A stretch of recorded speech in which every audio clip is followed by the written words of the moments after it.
It was just a good feeling. A good feeling that I was able to vote for a black man, which I had never did before.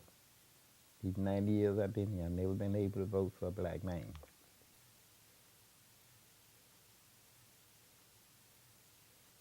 I was born the 10th month, 11th day, 1918. That's where I was raised up at on a plantation, Bob Pillars.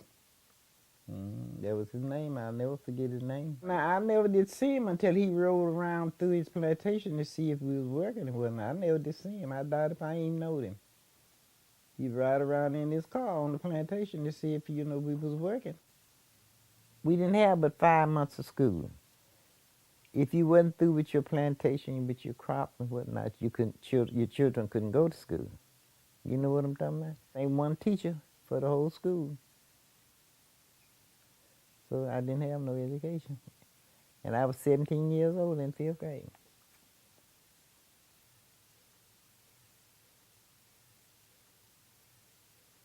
And my husband had got a job down there on 12th and Delmar at the Globe Building.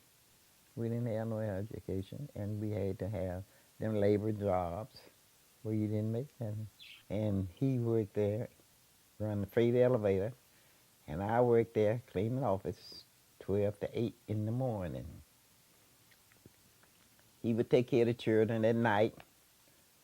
I took care of in the day, sleeping, holding on to them in the bed and all that kind of stuff. Making low income. We wasn't making no big money. It took both of us, both our paychecks is to support those children. They never missed school. I educated all of them, but I wasn't able to send any to college. We both made maybe about $12 a week. We worked for $12 a week.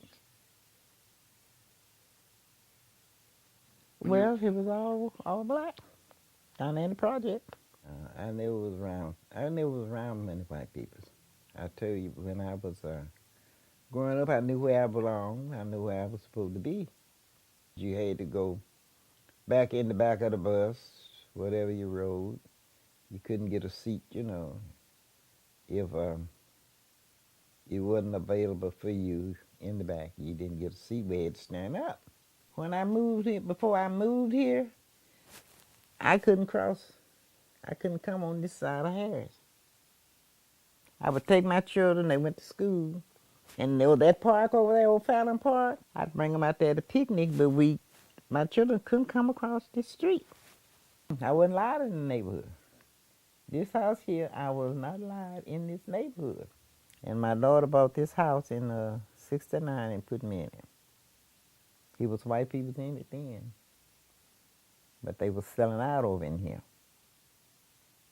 It was still some white lived here. My neighbor was white. It was white all around me. Well, I've always cared for them. I always loved them because I always had to work for them. That's where my pay come from. The white people didn't come from the black.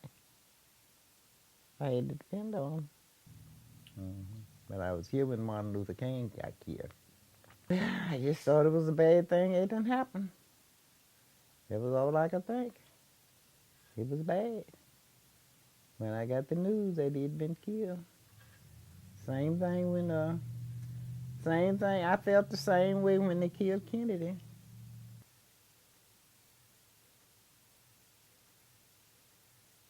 At that time, I wouldn't have believed it. I wouldn't have believed it. But I know we done come a long ways, but I just didn't have no ideas. I would be able to see it. And I stayed up and listened to his speech, and I shouted. I didn't cry, but I hollered. And I believe it'll help my next generation. I believe they'll be proud, my next generation. I got my 5th generation. Maybe they'll know they're supposed to get education and learn and try to make something of themselves. I just hope it'll make us all get together and be as one. I hope that's what it'll be, because I think that's what God intended for it to be. I never thought I would have been able to see it, but I did live to see it. I living to be 90 years old. I lived to see a black president.